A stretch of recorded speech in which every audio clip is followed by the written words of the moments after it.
How would you define true success? Well, I've said many times that if you get to be 65 or 70 and later, and the people that you want to have love you actually do love you, you're a success. I've never seen anybody that reaches that age. I mean, I'm not talking about somebody that's in extreme poverty or pain or something, but I've never seen anybody that, if they have a lot of people that love them, that is other than happy. And I've seen some very, very wealthy people that they give testimonial dinners to and name schools after and everything. And nobody loves them, you know. Their own kids would say, he's in the attic, you know. They never came. What are, say, 3 pieces of advice you would give to people who are looking to succeed in business? Well, by far the best investment you can make is in yourself. I mean, for example, communication skills. I tell the students that come that they're going to graduate schools and business, and they're learning all these complicated formulas and all that.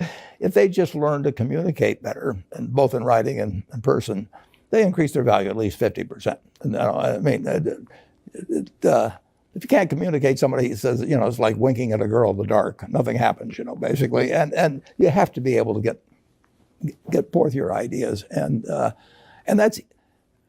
that's relatively easy. I did it myself with the Dale Carnegie course. Some people wish I'd taken a shorter course now in terms of my talking later on, but it's just hugely important. And if you invest in yourself, nobody can take it away from you. I mean,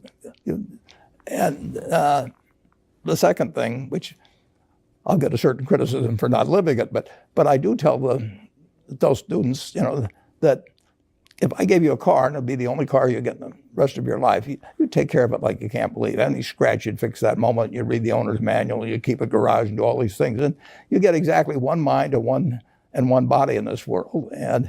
And you can't start taking care of it when you're 50. By that time, you'll have rusted out if you haven't done anything. So you should really make sure that you just remember that you just got one mind and body to get through life with and to do the most with it. What about life advice? Well, life advice is, you know, the most important thing, aside from the things I've talked about already, is really who you associate with. You want to associate with people that are better than you are. I mean, basically, you'll go in the direction of the people that you associate with, and you want to have the right heroes.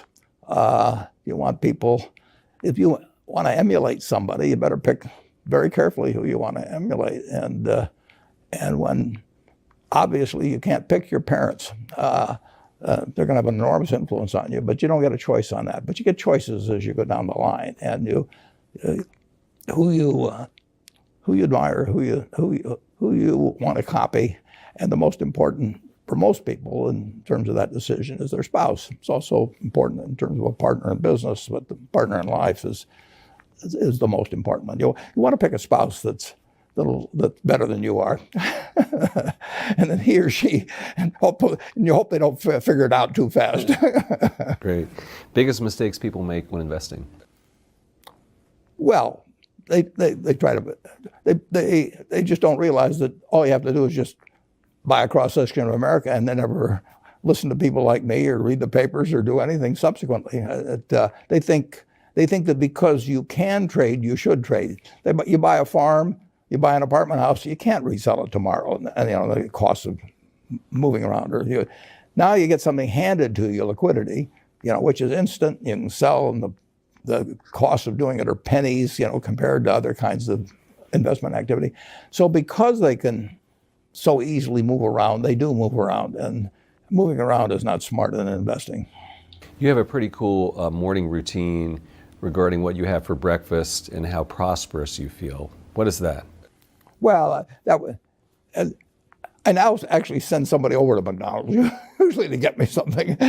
Since the publicity I got from earlier describing my habits at McDonald's, I now have somebody go in the office, but that was more for entertainment value. I actually eat exactly what I like to eat.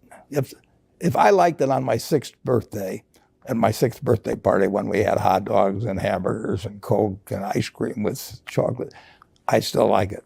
And I don't care about anything subsequently. I discovered it all by the time I was 6. if somebody offered me a deal when I was 20 and said, you're going to live 1 year longer, instead of living to 88, you'll live to 89 or whatever it may be, if you eat nothing but broccoli and Brussels sprouts and onions and all these things, I just said, I'll take the last year off. It probably won't be that good anyway. So I eat what I like to eat. I'm not venturesome in that area. I like how you lumped in onions with broccoli and Brussels sprouts. Never heard that. I just don't happen to like onions, but no, I don't put them in the same category. Okay. You and George H.W. Bush, I think. Is business school worth it? Depends on the person. Much more than it depends on the school. I mean, I wouldn't worry. Some people are going to get a lot out of advanced education, and some people are going to get very little. And I don't even think it's important that every person go to college at all. I mean, we have all kinds of jobs at 70 or so thousand a year, or 80,000 a year, that college training is not of use. And I actually was not keen on going to college myself. Yeah, my dad kind of jollied me into it. He could get me to do anything. But if they'd had an SAT test in those days, he would have taken the test for me. But because I knew I could have a good time, and I liked investing, and I didn't really feel I could read the books. So I don't, it's a big commitment to take 4 years, and the cost involved, and maybe the loans involved, and everything. And I think, depending on what your interests are in life, I don't think it's for everybody. I think it's for a lot of people, but there ought to be a reason you're going. And I didn't really see much reason. All right, last question. So lightning round, so there's a few. Do you ever drink water? Only under duress. What is your favorite all-time song, Warren? It's undoubtedly, it's My Way. What about movie? Favorite movie? Well, I like The Bridge on the River Kwai because of there were a lot of lessons in that. Plus, it was enormously fascinating. Catchy tune, also.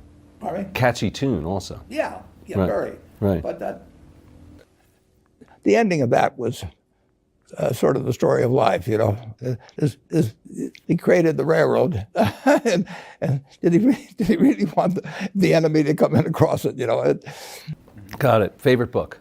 Well, the favorite book from an the book that had the most impact on my life was The Intelligent Investor by Ben Graham. I knew you were going to say that. Favorite TV show?